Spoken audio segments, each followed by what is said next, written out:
उत्तर प्रदेश का एक गांव था, देवनगर। बारिश की एक शाम गांव के कुछ लोग शाम की चाय की दुकान पर बैठे थे। आज सबके चेहरे उतरे हुए थे। गांव में एक नया हॉस्पिटल तो बन गया था, पर उसमें बेड्स खरीदने के पैसे नहीं बचे थे। तभी शाम की चाय की दुकान पर मास्टर हरीराम आ पहुँचे। उन्होंने कहा, अगर ज़रूरत पड़ी तो मैं अपनी पुरानी ज़मीन बेच दूंगा। यह सुनने के बाद सबकी आंखों में एक उम्मीद आ गई। अगले दिन हरीराम, गोपाल और सुरेश निकल पड़े रामपुर गांव की तरफ। उस रात तेज बारिश हो रही थी और उसी रास्ते पर एक सूना सा रेलवे स्टेशन था। स्टेशन से निकलते ही अंधेरा इतना गहरा था जैसे कि सब कुछ निगल रहा हो। तभी एक पुराना सा ठेला वहां आया। ड्राइवर किसान काका थे।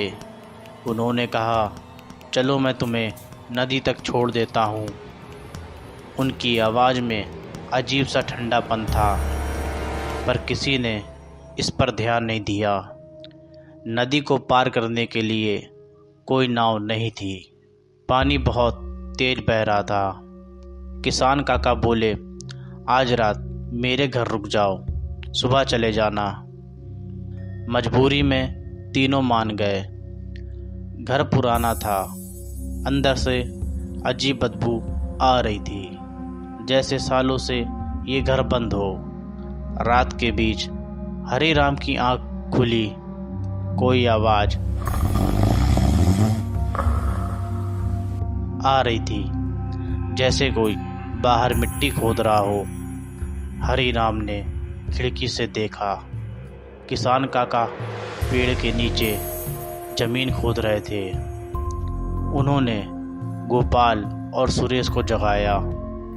तीनों धीरे से बाहर गए। वहाँ एक जगह मिट्टी थोड़ी उठी हुई थी। जब उन्होंने हाथ से खोदा तो एक मटका निकला जिसमें पैसे भरे हुए थे। सुरेश बोला, इतने पैसे से हॉस्पिटल बन जाएगा। पर हरीराम ने रोका, ये हमारा नहीं है। तभी अचानक हवा तेज चलने लगी। पेड़ जोर जोर से हिलने लगे और ऊपर से आवाज़ आई, मुझे पता था तुम लालच नहीं करोगे।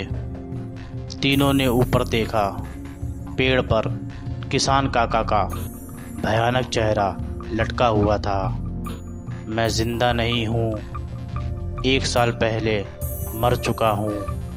उनकी आवाज़ गूंज रही थी।